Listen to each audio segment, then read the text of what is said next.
Today we are insulating the concrete walls. These type of concrete walls are precast off-site in a commercial wall production facility, and then they're brought into this job site on trucks and tipped into position.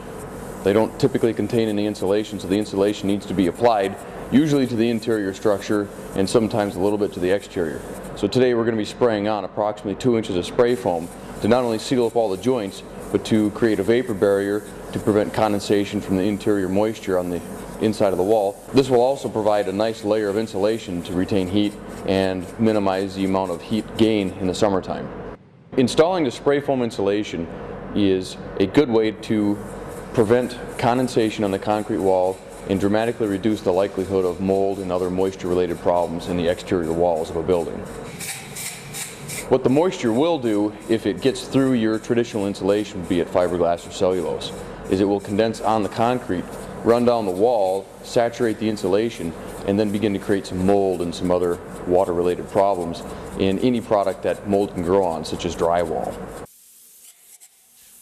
What you see here, this gap in the floor, is a little bit of an expansion joint that's left between the concrete tip-up panels and the floor. We'll be filling that with foam to make sure we've got a nice airtight seal.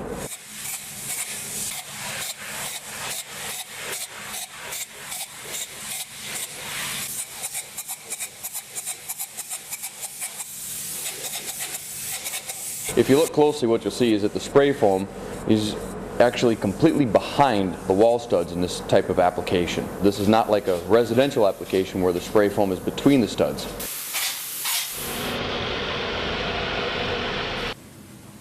If you notice this large open area here where we are applying the foam, you'll notice that there's no studs. Versus over here, the studs have already been installed in front of our foam. If you notice the green paneling here, this is a commercial grade of sheetrock or wallboard. It's got a little bit different material on the sheet side of it, so it's a lot less likely to grow mold, and it's also a little bit stronger and heavier duty. In this particular building, the walls are about 15 feet high. We can spray about half of the wall from the ground. The rest of the wall we need to spray from on top of a rolling scaffold. A standard rolling scaffold gives us just enough reach in this particular job.